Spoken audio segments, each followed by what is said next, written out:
내용은 졸리는 거 전혀 없을 거다. 자, 보자. 어깨 한번 쫙 펴고. 19페이지 자살교사 방조인데 법조문 일단 한번 챙겨보고 252조 2항 사람을 교사 뭐 다 알지? 예, 시키는 것. 그 다음에 방조 도와주는 것. 방조하여 잘 봐. 자살 동그라미 쳐라. 자살은 범죄가 아니지. 예, 자살 자체는 범죄가 아닙니다. 아니 이미 또 죽은 사람을 어떻게 저기 교도소에 보낼 수가 있냐. 이미 죽었는데. 자살은 범죄가 아닌데 하게 한 자는 범죄야. 예, 하게 한 자 동그라미. 자살하게 한 자. 그러니까 사람을 갖다가 시켜서 또는 사람을 도와줘서 자살하게 하는 자를 처벌하는 게 바로 자살교사 방조인데 아까도 언급했지만 자살교사죄 판례는 한 건도 없습니다. 그래서 무시하면 돼. 다만 자살방조죄 사건은 꽤 됩니다.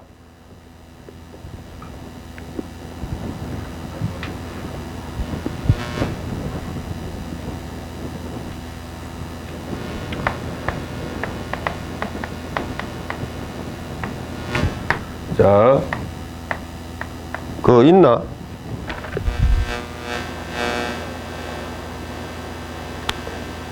없지. 없네.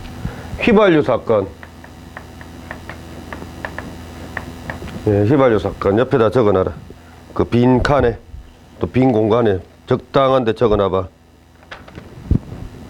어떤 경우냐면 갑은 남편이고, 예, A는 그 남편의 아내입니다.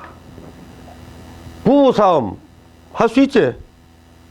뭐, 부부간에 뭐, 항상 사이가 뭐 좋은 경우도 있겠지만은, 보통은, 예, 365일 중에 좀 사이가 이렇게 좀 안 좋아질 수도 있잖아. 그러니까, 뭐, 부부싸움 가끔씩 할 때도 있을 것 같아.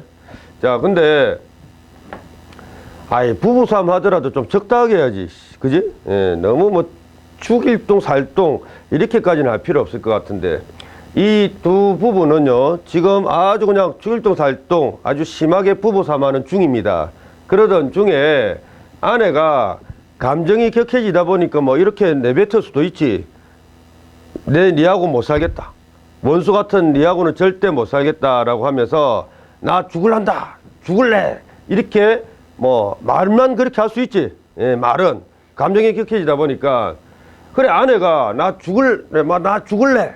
너하고는 도저히 못 살겠다. 이 원수 같은 놈아. 이렇게 이제 외친 거야.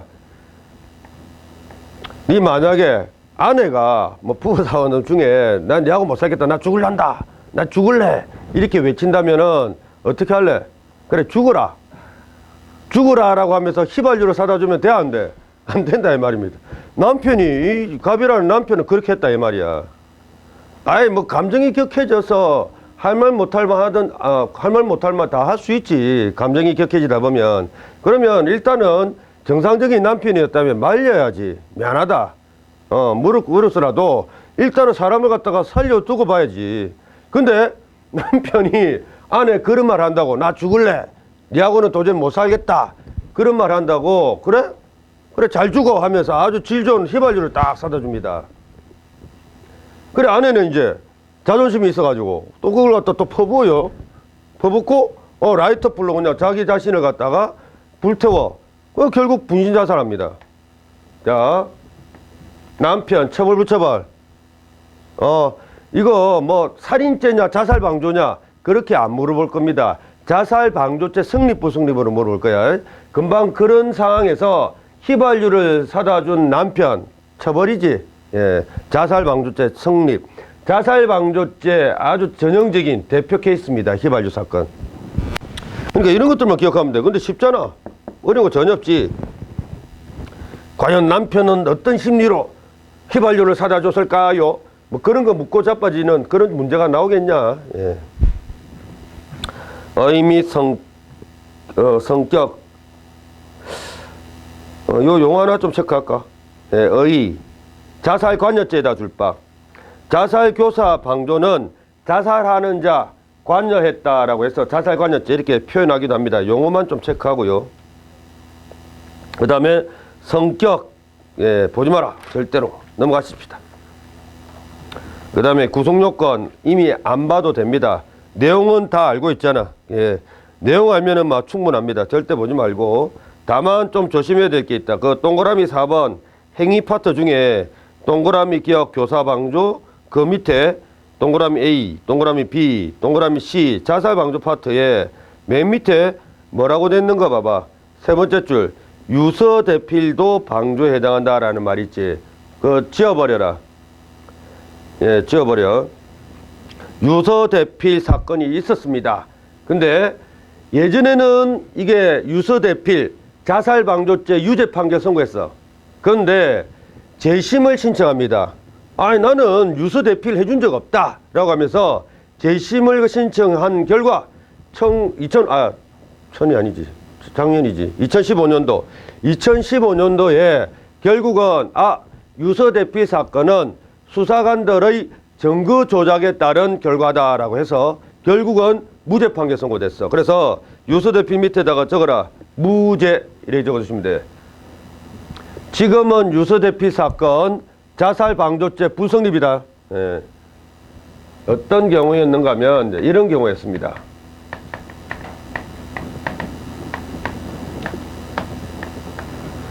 유서를 대신 써줬다 이 말이지. 예. 예전에 이런 분신 자살하는 경우가 유행처럼 번진 적이 있어.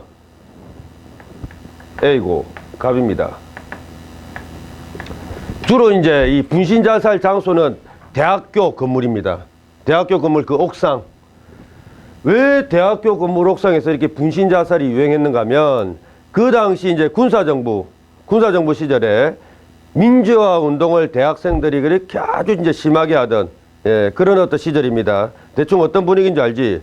나도 이제 그쯤에서 대학 다녔는데 내가 대체 체류탄 가스 마시러 학교 오는지 공부하러 오는지 모를 지경이었다. 그러니까 대충 어떤 상황인 줄 알지?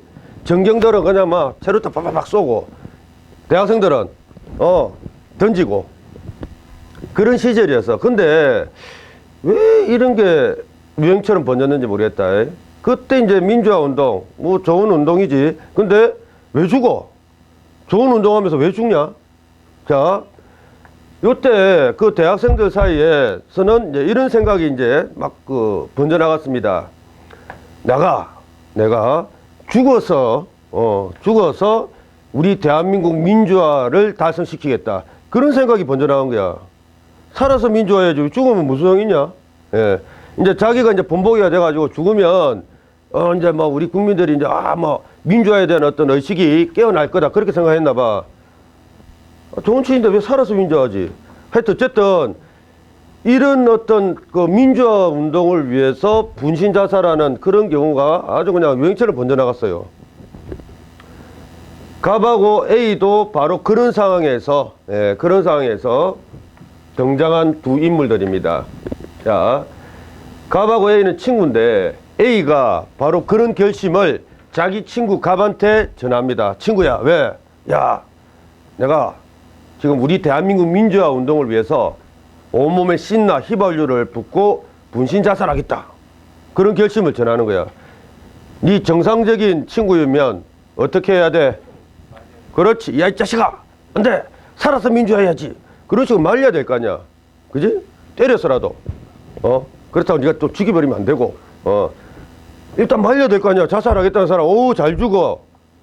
이렇게 하면 안 되지. 근데 이제 갑은 그 당시에 어떻게 이제 야, 옛날 9팔레다. 9팔레.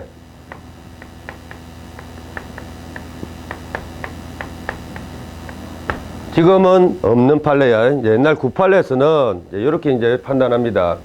갑은요, 그때 이제 어떻게 했는가 하면 A가 그렇게 자살을 결심을 하니까 갑은 요렇게 했다고 합니다. 야, 잘 죽어라. 너 잘 죽어. 내가 너 죽으면은 너 이거 숭고한 민주화 운동 정신을 나의 멋진 필력으로 유서를 대신 써줄게. 죽어라. 예. 그렇게 이제 부추겼대. 예, 약간 부추겼다라고 해서 그 당시 수사관들이다. 그 당시 수사관들은 유서 대필 써주겠다라고 하면서 자살을 부추긴 요 갑을 갖다가 뭐라고? 자살 방조죄로 공소 제기를 했습니다. 그 당시 수사관들은. 근데요, 그렇게 공소 제기한 결과 그 9판례, 지금은 이제 사라졌어. 지금은 사라진 그 9판례에서는 유죄 판결을 선고합니다. 그래서 사실 요 갑이라는 징역 몇 년 살아요. 예, 근데 너무 억울한 거야. 아니, 나는 절대 그렇게 말한 적이 없는데 수사관들이 증거 조작을 해가지고 그렇게 말했다라고 하면서 공소 제기를 한 결과 유죄 판결 선고되니까 억울해 안 억울해? 너무 억울하고 합니다. 자기는 이렇게 써준 적이 없어. 근데 이제 그 당시 수사관들이 이제 좀 조작을 했나 봐. 유서를 조작해가지고 이 유서 필체가 얘 겁니다. 이렇게 막 주장을 막 그냥 약간 위정도 하면서, 예. 위정도 하면서 유죄다라고 주장한 결과 그 당시 판례는 그게 깜빡 속아 넘어갔습니다. 그래서 유죄 판결 선고한 거야. 그래서 옛날 그 기출문제 보다 보면은 자살방조죄 성립이라고 돼 있을 겁니다. 유서대필하면은. 바로 이것도 마찬가지. 유서대필도 방조에 해당한다라고 돼 있지. 그 밑에 핵심 판례 1번 봐봐. 아, 이제 이거는 이제 변경된 거다. 이거는. 그래, 이제 결국은 유서대필 이 사건, 9판례에서는 이제 유죄 선고했는데, 요거에서 이 기출도 됐는데, 2015년도에 재심 판례야, 이제. 심판례가 나옵니다. 야, 이거 보니까 수사관들 증거 조작했다. 라고 해서 무죄로, 예, 정확하게 이렇게 결론을 내려줘. 그래서 지금은 무죄입니다. 착각들 하면 안 돼. 밑에 핵심 판례 1번, 무죄에다가 동그라미 꽝. 지금 이제 출제가 되면은 당연히 자살방조 성립, 부성립. 불성립이라고 찍어야 된다. 지금은. 그 다음. 자, 이제 그게 유서대필 스토리고요. 잠깐 이제 C번 올라가서 마무리 짓도록 하자. 그 자살방조 파트 올라가십시다. 두 번째 줄 봐봐. 방조하는 방식에는 제한이 있다, 없다? 없습니다. 휘발유를 사다 주던, 그 다음에 심지어 이런 것도 방조가 돼. 자살을 결심한 자한테, 오, 너 잘했다. 잘 죽어. 이렇게 자살 결심한 자를 조언해주고 격려해주고 또 자살자한테 빠이빠이, 예, 뭐 이런 식으로 인사만 해도 자살 방조가 성립한다. 즉, 자, 소극적, 적극적 이거는 뭐 무시하고, 예, 제한 방법이 없다 이 말이야. 수단 방법 제한이 없다. 자, 두 번째 조건 덩어리 물질적, 정신적에다가 동그라미 꽝. 정신적으로만 영향을 미쳐도 자살 방조 때 성립. 예, 요게 시험에 잘 나온다. 그 다음 핵심 판례 2번은 지금 볼 필요 없고 3번 보겠습니다. 자살 카페 사건입니다. 자살에다가 현관펜, 카페에다가 현관펜. 이거는 우리 총론에서 배웠던 인과관계와 관련된 판례거든. 자, 어떤 경우냐.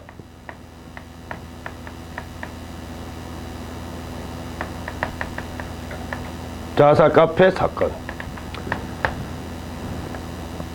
그 일본은 특히 더 심하다던데. 일본에 그것은 뭐 아주 유명한 연예인이 자살을 하면은 그 연예인을 갖다가 이제 좋아하던 그 팬들도 따라 자살한다면서? 그런 경우도 있었나? 있었지. 일본 애들 똑똑해. 근데 우리나라도 약간 그런 영향을 받았어. 약간. 뭐 옛날에 뭐 최진실 씨 뭐 자살하고 막 그럴 때 그 좋아하던 사람들이 막 같이 그냥 뭐 자살하고 그 뭐야 모텔에 들어가 가지고 집단적으로 그냥 막 독약을 먹고 동반 자살하고, 예, 그런 경우들이 꽤 있었습니다. 바로 그때 이야기거든. 그때 다음이나 네이버에 우죽선처럼 자살 카페가 막 이렇게 만들어져. 근데 지금은 다 폐쇄시켰지. 예. 자살 조작한다 이렇게 해가지고. 근데 그 당시 자살 카페가 막 만들어질 때 어떤 자살 카페에 이런 게시글이 올라옵니다. 갑이야. 어떤 게시글이 올라오는가 하면 자살용 청산가리 팝니다. 그런 어떤 게시글이 올라옵니다. 그것을 A라는 자살 희망자가 본 거야. 보고 나 그래도 뭐 죽고 싶었는데 그 자살용 청산가리 구입하고 싶었는데 잘 됐다라고 해서 요 게시글에 찍혀져 있는 전화번호로 갑한테 전화를 합니다. 그래, 네, 사실 자살용 청산가리 구입하고 싶은데 얼마면 되겠소? 뭐 이렇게 구입 의향을 밝히는데 몇 번 전화를 시도했대. 몇 번 전화를 시도했는데 A는요 갑한테 사기꾼 냄새가 난다라는 것을 느껴. 즉 갑은 청산가리가 없는데 사기치려고, 돈만 받고 사기치려고 카페에다가 이런 글을 갖다가 남겼다라는 느낌을 받습니다. 그래서 A 사기꾼이라고 생각하고 몇 번 전화를 하다가 사기 냄새가 나가지고 그냥 연락을 안 합니다. 왜? 얘는 뭐 무조건 돈만 붙여달래. 그래서 이제 이 상황에서 이제 뭐 그냥 연락을 안 해. 연락을 안 하고요. 얘는 이제 키워드가 요거야. 우리 그때 한번 했던가? 키워드.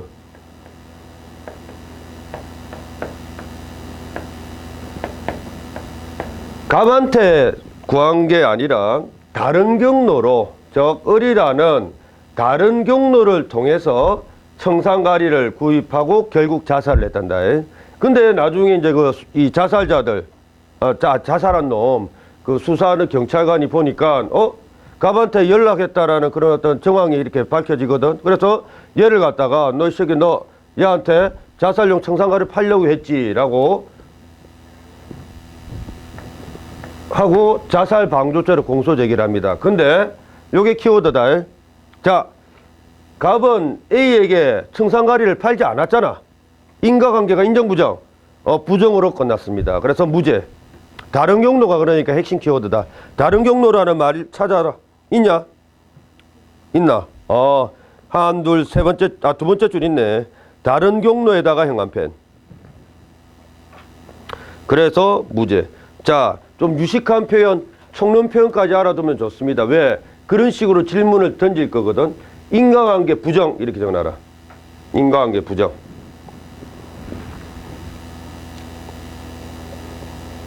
그 다음 니은번 자살 집어치우고 B, C 뭐 한번 읽어봐라. 심심할 때 읽어보면 돼. 나머지 볼 필요 없습니다. 5번 미수범 아은이 전혀 쓸데없다. 절대 보지 마라. 그 다음 합의동사라는 말이 나오는데 이거는 사실은 판례 아닙니다. 근데 여러분들 나중에 경찰관 되어서 이런 동반자살을 수사할 기회가 있을 건데 그때 이제 요긴하게 써먹을 수 있는 이론적인 지식이 서술돼 있어. 근데 뭐 이게 있는 걸 모두 다 암기할 필요 없다. 합의동사라는 것은 동반자살 케이스를 말한다. 같이 죽는다 이 말이지. 딱 수사 실무상 필요한 정도로만 내가 가르쳐 줄게.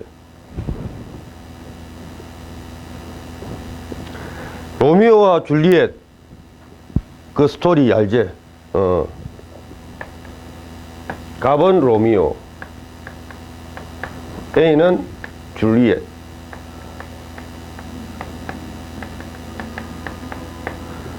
뭐 사랑했지만 그제 집안의 반대로 결국 사랑을 이루지 못해서 결국 두 사람 다 자살합니다. 자, 근데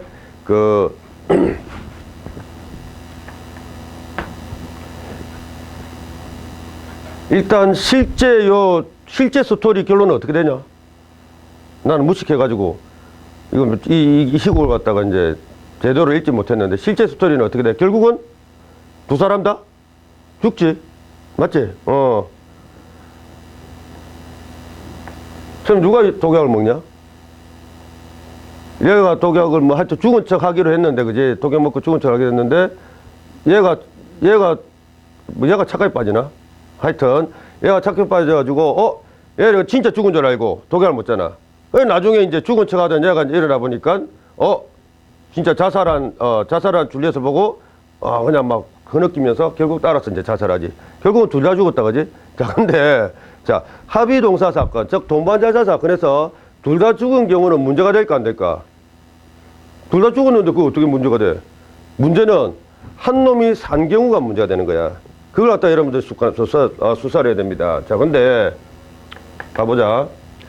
로미오하고 줄리엣 모두 다 자살 의사가 있습니다. 우리 집안인 반대로 사랑을 여기 이성에서는 우리가 사랑을 갖다 이루지 못하니까 우리 저성에서라도 다음 세대, 다음 이제 태어나서 우리 사랑을 이루자 라고 하면서 둘 다 이제 자살 결심을 합니다. 즉, 둘 다 자살 의사가 있어. 근데 로미오는 생이야. 살고 줄리엣만 사야. 죽었어. 요런 경우만 이제 합의동사 문제가 됩니다. 둘 다 죽은 경우는 문제가 안 되지. 예. 둘 다 살았다. 또 살았는데 뭐가 문제가 되냐. 예. 자, 한 놈은 살고 한 놈은 죽는 이런 경우를 여러분들이 수사를 해야 돼. 합의동사. 자, 이렇게 둘 다 자살 의사가 있는데 그래서 같이 어디 모텔방에서 독약을 같이 마십니다. 근데 어떤 이유로 줄리엣만 죽고 로미오만 살았어. 로미오만. 자, 그러면 이렇게 산 로미오는 무슨 죄다? 자살 방조가 돼. 야, 니도 임마 자살 의사를 가졌기 때문에 얘가 영향을 받지 않았냐. 그 영향을 받아서 얘가 자살했기 때문에 너는 자살을 도와준 것이다 라고 하고 얘를 갖다가 자살 방조죄로 수사하면 된다. 알겠나? 예. 그 다음 두 번째 요게 재밌대. 로미오는 이미 이제 줄리엣 좋아하지 않습니다. 예, 좋아하지 않아. 왜? 로미오는 이제 그 뭐 B라는 엘리자벳을 좋아하기 시작했대. 엘리자벳을.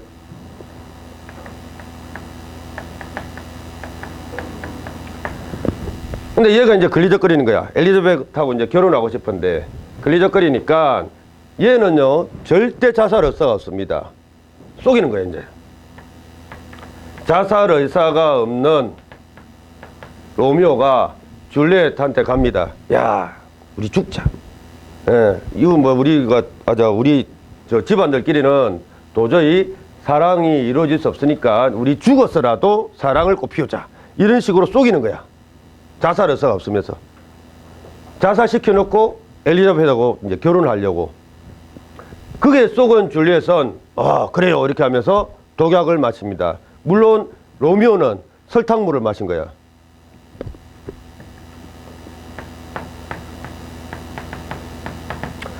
자, 이제 줄리엣은 불쌍하게 속아서 자살 의사로 독약을 마셔서 죽고요. 얘는 당연히 자살 의사 없이 설탕물을 마셨으니까 살았고요. 자, 요때는 로미오 제명이 뭐냐면은 저 뒤에 212페이지 봐봐라.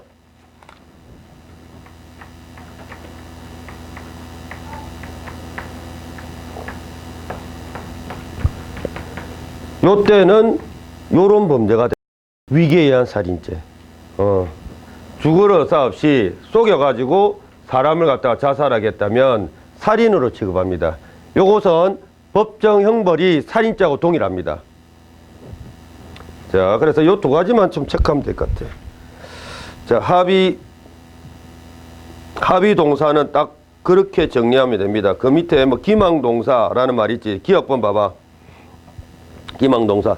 요런 용어는 체크하지 마라. 그냥 요렇게 기억하면 돼. 기망동사. 자살할 의사가 없는 놈이 이렇게 속여서 줄리엣을 자살하게끔 하면은 범죄명만 체크합니다. 위계의 살인죄. 그 다음 진정동사가 바로 요 1번 케이스. 자살 의사로 똑같이 독약을 마셨는데 한 놈은 죽고 한 놈은 산 경우 그 산 놈은 자살 방조죄가 됩니다. 저기 한두 세 번째 줄 자살 교사 방조. 뭐 교사보다는 그냥 교사는 지어버리고 방조라고 체크하면 됩니다. 그 다음 단순 동사 집어치워라. 이거는 X 보지마. 그 다음 위계위력에 살인죄. 법조문 보자. 금방 여기서도 언급을 했었지. 위계 또는 위력. 위력은 이제 조폭도 생각하면 됩니다. 약간 이제 그 자기 위세를 갖다가 보이는 것을 위력 이렇게 말한다. 자, 위계는 기망을 말하는 거고 위계 또는 위력으로서 사람의 촉탁 승낙을 받아 그를 살해하거나 뭐 암기할 필요 없습니다. 슬래시 자살을 결의하게 한 자 줄박. 그게 바로 요 두 번째 케이스. 자, 그 정도 하면 되고 내용은 안 봐도 됩니다. 예. 그 다음 요거는 기억하자. 살인 예비 연모죄 있다라는 것. 살인죄는 중환범죄야 경환범죄야? 중환범죄지. 그래서 원칙적으로 실행착수 이전은 처벌하지 않는데 워낙 중환범죄다 보니까 살인죄 실행착수 이전 준비 단계에서 벌써 처벌합니다. 어떤 사람을 살해하기 위해서 칼을 준비했다, 총을 준비했다. 그때 벌써 딱 처벌합니다. 살인 예비 연모죄로. 한번 보자. 예비 연모 밑에다가 적어라. 동그라미 치고 예비 연모 동그라미 밑에다가 실행착수 전 이렇게 적어주시면 됩니다. 실행착수 전. 255조 250조 봐봐. 살인죄 존속살해죄 줄박. 살인죄 존속살해죄 줄 거라고 하는 이유가 있습니다. 그 다음에 253조 금방 봤던 거 위계위력에 의한 살인죄 줄박. 자, 요 세 가지 살인죄만 예비연모 처벌하고 나머지 좀 가벼운 것들이 있었잖아요. 영아살해죄, 그 다음에 뭐 촉탁 승낙살인 이런 거 가벼운 살인죄는 원칙적으로 예비연모 규정이 없다. 세 가지만 예비연모 규정이 있다. 자, 근데 암기하기도 쉬워. 살인죄를 기준으로 법정형이 같거나 살인죄를 기준으로 법정형이 더 무거운 경우만 예비연모 있다라고 이렇게 기억하면 된다. 존속살해죄, 살인죄보다 더 무겁지. 그 다음에 금방 우리가 봤던 위계위력에 의한 살인죄는 살인죄하고 동일합니다. 그러니까 요 세 가지만 예비연모 규정이 있다라고 기억하면 된다. 그 다음 성립요건 같은 경우는 예비연모와 관련된 총론 파트에서 배우면 됩니다. 이미 다 배웠고 이 강론에서는 그 판례만 보면 되겠지. 핵심 판례 봐봐. 다음 페이지. 두 번째 저 겉머리. 실행의 착수에다가 동그라미 꽝까지에는 이르지 아니하는 이 말이 실행착수 전 이 말이죠. 예, 실행착수 전 딱 적어놓고 준비행위 동그라미. 예, 요것을 우리 판례는 예비라고 표현합니다. 그 다음에 처벌 관련 문제 다 총론해서 다 배웠던 내용이라서 그냥 넘깁니다. 그 다음 드디어 성애폭행죄. 봐라. 강론은 이렇게 쉬우니까 후다닥 넘어가잖아. 이제 상해죄.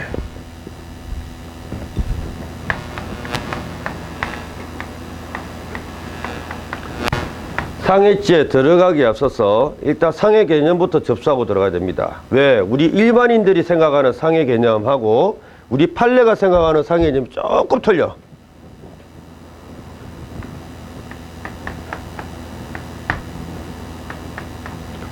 자, 우리 일반인들은 보통 상해라고 하면은 뭐야? 그거 다치는 거. 뭐가 나와? 피 나오는 거. 그게 상해라 생각하잖아. 그지? 그래서 피 보는 것, 요게 상해입니다. 우리 판례도 마찬가지. 당연히 피 보는 것, 피 나오게 하는 것, 이게 바로 상해다라고 인정합니다. 문제는 이거 위에 두 번째 것도 상해라고 하니까 일반인들하고 조금 다르다 이거지. 이 두 번째 게 이게 뭡니까? 아주 어려운 메이드인 저머니 용어를 쓰고 있어. 독일 용어야. 생리적 기능 훼손.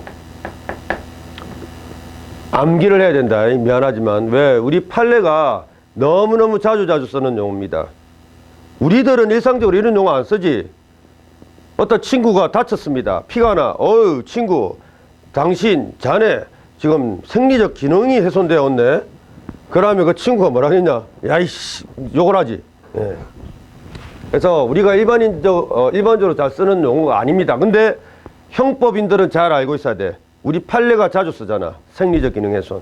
그럼 이것도 결국 상해라고 하는데, 왜 이런 어려운 말 합니까? 그냥 피보기 하는 것. 이렇게 상해를 표현하면 되지 않습니까? 자, 왜 생리적 기능 훼손 이런 어려운 말을 썼는가 하면 바로 요 사건 때문이다. 요 사건이 뭔데요? 시신 사건. 시신. 기절하게 하는 거죠. 자, 어떤 스토리인가 한번 보자. 갑이라는 동네 양아치가 있습니다. 그 다음에 A, 라는 이제 그 시장에서 채소 파는 아줌마가 있어. 아줌마가. 이 동네 양아치가 아줌마한테 가서 이렇게 고생하면서 채소를 팔고 있는 아줌마한테 가가지고 자리세 내놔라 라고 합니다. 공갈하고 있는 거지. 그러니까 애는 지금 뭐 지금 장사도 안 되고 해서 돈이 없다. 그래서 자리세 같은 거 뭐 법적으로 낼 필요도 없지 않느냐. 당연히 못 내겠다라고 이렇게 버팁니다. 그러니까 잘 봐. 이 동네 양아치가 무려 4시간 이상이나 이 아줌마에 대해서 욕을 합니다.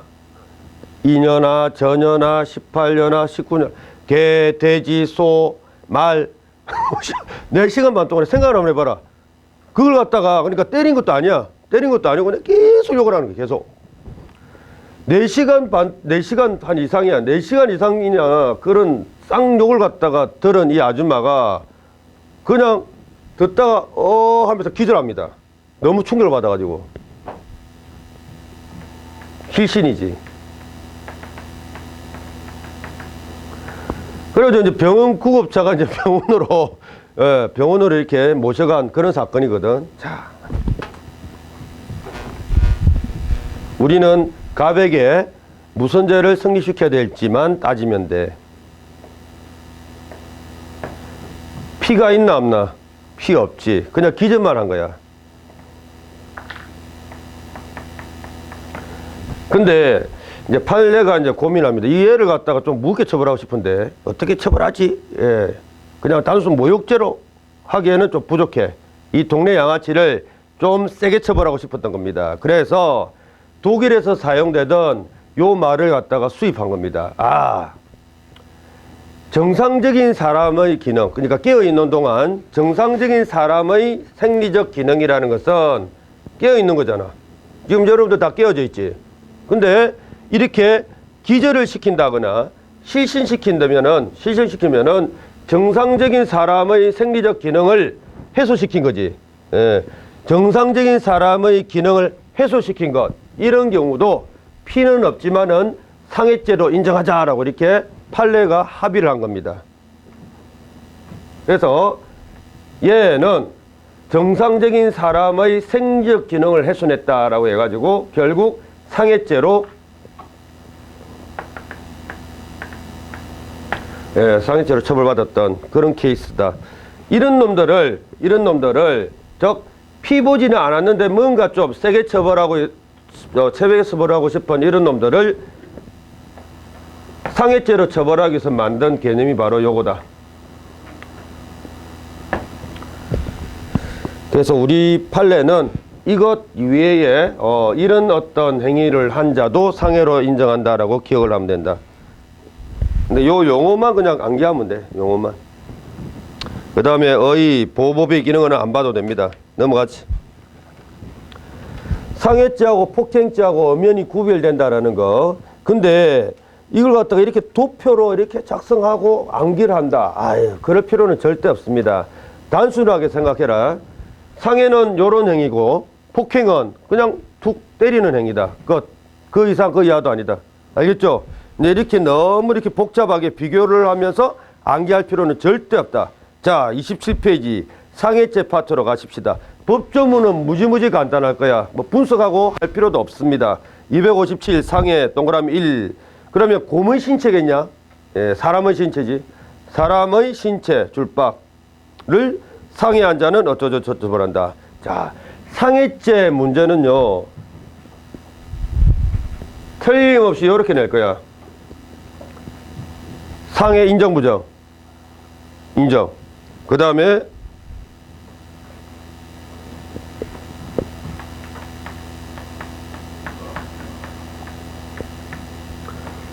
자, 어떤 강간범이 피해자를 강간한 결과 그 이후 그 강간 피해를 당한 여자가 스트레스 장애증을 일으켰어. 자, 상해 인정 부정. 금방 그거야. 강간범이 강간을 했다. 하드 소프트. 하드한 상해이지. 상해 인정 부정. 이런 것도 상해 인정이야. 그 다음 전부 다 이 상해 판례는요. 강간 치상 판례들이 꽤 많습니다. 예. 자, 이런 것. 수면 부족. 강간범이 피해 여성을 강간한 결과 그 이후 그 피해 여성의 충격으로 잠을 못 자요. 수면 부족 현상을 일으켰다. 상해 인정 부정? 인정이야. 예. 전부 다 강간, 예, 치상을 인정한 죄입니다.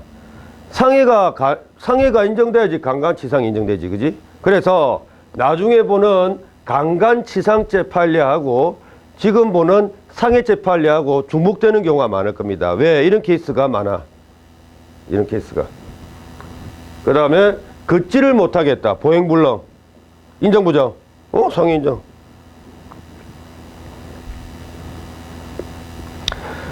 그런 것들만 시험에 나오지. 여기에 있는 뭐 이론적인 그런 내용들은 안 나오니까 그냥 버려도 됩니다. 행위 객체 중에 우리 다 아는 사실 하나 보자. 두 번째 줄. 태아는 본체 객체가 될 수 있으며 없으며? 없으면 사람이 아니라고 했잖아. 예. 그 다음 자상 줄바 끊어라. 당연히 사람의 신체라고 한 것은 타인의 신체를 말하는 거죠. 자, 여러분들이 공부 좀 하기 싫다고 손가락을 갖다가 여러분들 스스로 절단을 했다면 상해죄 인정 부정? 부정입니다. 예, 뭐 당연한 서술인데 이런 것도 시험에 나왔어. 줄 한번 딱 꺼두지.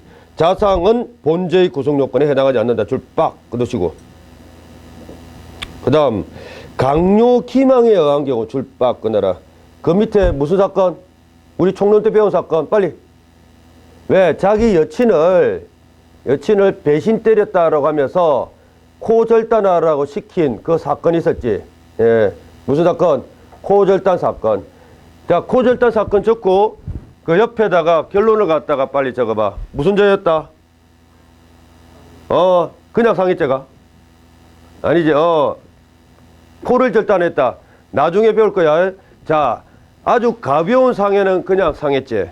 아주 무거운 상해는 중상해죄라고 했잖아. 그지? 코를 절단했다. 가볍냐, 무겁냐? 무겁다. 그래서 코 절단 사건은 중상해죄입니다, 일단. 그런데, 자, 그 탈영병이 자기 여자친구 코를 갖다가 절단했냐? 그러면 여자친구 손으로 절단하게끔 강요를 했냐? 그렇지. 그러니까 여자친구가 자기의 코를 절단한 경우였다. 자기가 자기 코를 절단한다. 처벌되는 자야, 처벌되지 않는 자야. 그렇지. 처벌되지 않는 자를 이용한 탈영병 얘는 중상해죄의 무슨 정범? 간접정범이다라고 했다. 그래서 그 밑에다가 코절단 사건 적고 옆에다가 적어두십시오. 중상해죄의 간접정범. 모든 것은 판례로서 이해하면 된다. 판례로 이해 안 되는 것들은 그냥 까먹어도 돼. 예. 그 다음 행위. 상해 개념 이미 다 봤잖아. 예, 이미 다 봤습니다. 이렇게 뭐 여러 가지 견해 이제 집어치워라. 알고 가기, 상해 개념, 학설 중에 신체의 완전성 침해설은 X. 생리적 기능 훼손설 현관펜. 요게 우리 판례입니다. 생리적 기능 훼손설 다른 게 아닙니다. 피보게 하는 것, 이거는 당연히 상해고, 그 이외에 생리적 기능 훼손하는 것, 즉 실신하는 경우까지도 상해로 보는 학설이 바로 생리적 기능 훼손설인데, 학설이 아니라 판례입니다. 절대 진리다 이 말이야. 끝. 그 다음에 봐봐라. 이제 문제는 이런 것들이 나온다니까. 그 다음 페이지에 28페이지에 상해에 해당하는 것, 이거 전부 다 판례. 피로 건태 이거 빼놓고는 전부 다 판례다. 예. 자, 근데 이걸 암기할 필요가 있나? 굳이 이걸 갖다가 뭐 순서대로 암기하고 할 필요는 절대 없습니다. 그냥 상식적으로 처벌 붙여봐. 처벌로 기억하면 돼. 그 다음 폭행에 해당하는 것, 이런 것들은 판례 아니니까 무시. 그 다음 A번, 그 다음 B번 안 나오고 C번은 나오고. 자, 태아 사망 동그라미. 무슨 사건? 아까 첫 번째 시간에 언급했던 무슨 사건? 5.2kg 태아 사건이라고 했지. 자, 5.2kg 태아 사건. 그때 우리 그 수사관들은 5.2kg 태아 자체에 대한 업무상 과실치사죄로 공소제기했더니 5.2kg 태아는 사람이다 사람 아니다. 사람 아니다 라고 하면서 결국 무죄가 나왔고요. 또 두 번째로 공소제기했지. 그러면 5.2kg 태아를 갖다가 사망케 한 것은 뭐 산모의 신체 일부를 절단한 것이다 라고 봐가지고 자 요렇게도 공소제기했습니다. 임산부에 대한 업무상 과실치상죄로 공소제기되었는데 그것도 마찬가지 산모 신체 일부가 아니다 라고 하면서 무죄로 끝났잖아. 바로 그 내용 중에 일부입니다. 임산부에 대한 상해로 볼 수 없다이다 줄박. 왜? 독립적인 객체지 산모의 신체 일부 아니다라는 것이 우리 판례의 이유였다. 핵심 판례 봐봐라. 이런 것들이 시험에 나와. 보행불능, 수면장애, 식욕감퇴, 줄박 꺼두십시오. 이거는 강간치상 케이스였다. 처벌 불처벌. 전부 다 처벌. 그 다음에 참 친절하네. 찰과상에다가 형간편. 상해 인정 부정. 찰과상 인정. 그리고 미성년자 형간편. 그 앞에 미성년자. 미성년자를 강간한 놈이 미성년자에게 이런 찰과상을 입혔단다. 처벌할까 못 처벌할까? 그러니까 처벌. 그러니까 잘 봐라. 지금 우리가 상해가 되는 몇 가지 표현들 봤었지. 이런 걸 굳이 치열하게 암기할 필요 있다 없다? 암기할 필요 없습니다. 뭐 당연하다 생각하고 그냥 눈으로만 툭툭 건드리고 넘어가면 돼. 처음 보는 사람은 당연히 이제 밑줄만 따다닥 그냥 꺼놓고. 여러분들이 암기해야 될 것은 이게 뭔가 상처를 낸 것 같아. 피를 갖다가 낸 것 같아. 그런데 상해 부정이야. 그런 것들만 암기하면 되겠지. 다 공식이 있습니다. 공식이 아니고 예외적인 표현이지. 자,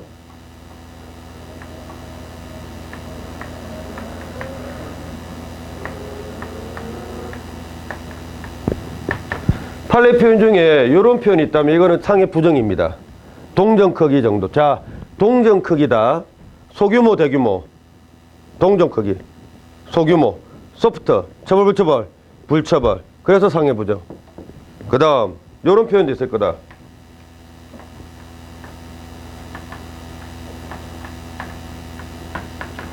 (2cm) 정도 긁힌 뭐 이런 표현이 나와. 긁힌 뭐 상처 이런 표현 나오는데 느낌이 어때? 소규모스럽냐 대규모스럽냐? 소규모스럽지. 그래서 상해 부정이야. 자, 근데 의문.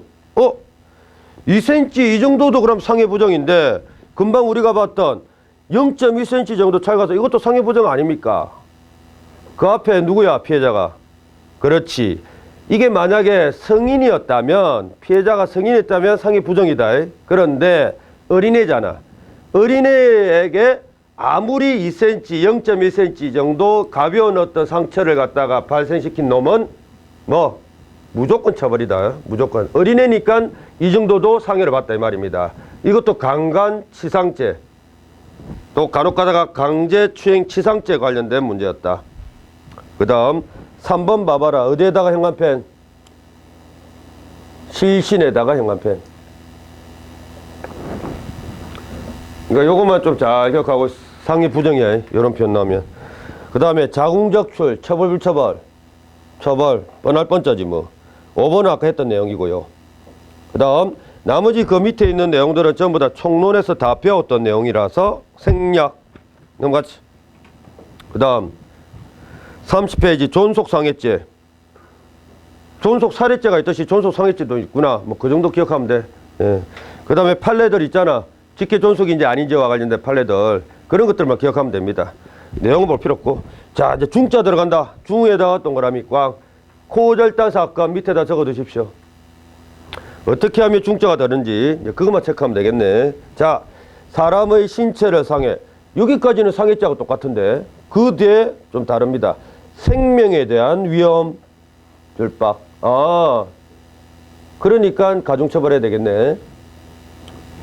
둘만 하면 다 끝나라. 외우지 마라. 절대로. 외워야 될 것은 그 밑에 있습니다. 2번 신체 상해로 인하여. 자, 불구에다가 동그라미 꽝. 밑에다가 적어주십시오. 이게 바로 뭐다? 코절단 사건입니다. 불구. 코가 없다. 불구잖아. 그 다음 불치 난치는 줄만 꺼두시면 됩니다. 이와 관련된 딱 맞아떨어지는 사건이 없어. 여러분들은 불구만 좀 기억하면 되겠다. 고절단 사건과 관련해서. 그 다음 밑에 의와 성질. 심심하냐? 심심하면 그 예들을 갖다가 한번 소설책 읽듯이 한번 보면 돼. 알겠냐? 암기할 필요 없다. 쭉 내려오십시오. 법적 성격. 에휴. 결과적 가중범위 뭐 이니 아니니 그거는 이론적인 내용이니까 집어치워. 그 다음 오른쪽 적용 범위 안 놉니다. 형법상 중준이 붙은 범죄 도표로 정리되는데 볼 필요 없습니다. 예. 자, 여러분들 볼 필요 있는 게 뭐냐? 그 밑에 있는 것들입니다.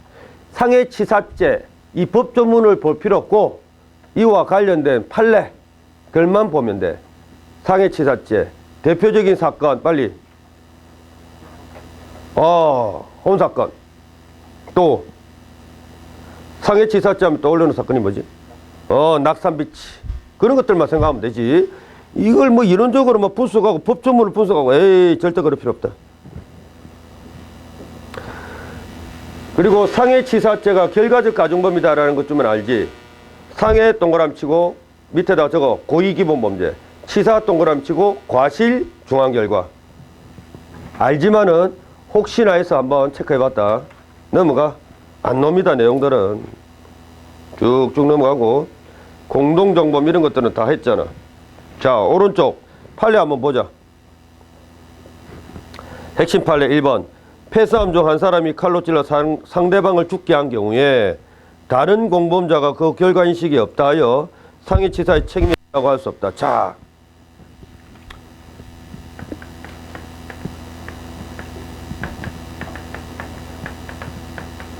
일인이 있고 또 다른 놈이 있었는데 상해치사죄 공동정범이 성립하기 위한 요건 떠올려봐라.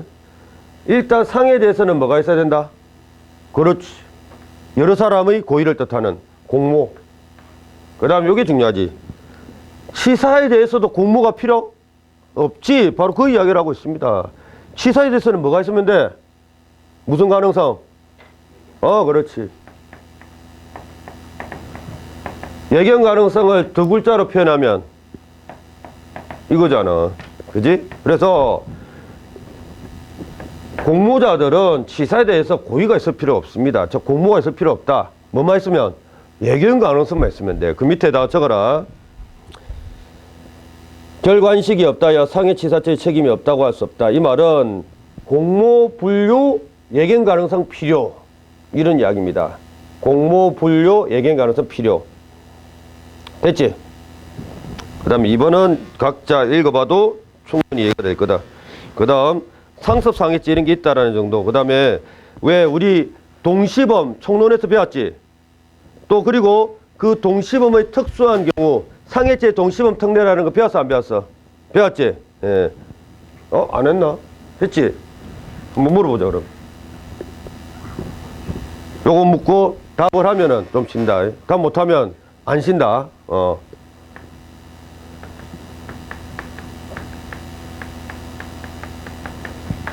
각과 어른 서로 모르는 사이야. 공모라는 게 없어. 예.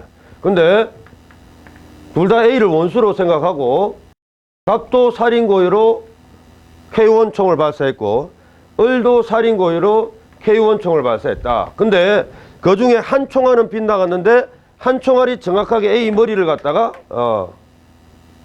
뚫었습니다. 그래서 죽었어. 총알이 한 개야. 자, 근데 이거 누가 쏜 총알인지 몰라. 인과관계 증명 안 됐어. 자, 그러면 갑은 그때 무슨 죄였다? 살인죄 기수미수. 그렇지. 살인미수. 그 다음 을도 살인미수. 인과관계 증명 못했잖아. 그럼 수사관 잘못이지 뭐. 그러니까 살인미수인데 자, 상해죄 동시범 특례라는 것은 살인고의가 있는 경우가 아니라 뭐 상해고의가 있는 경우였지.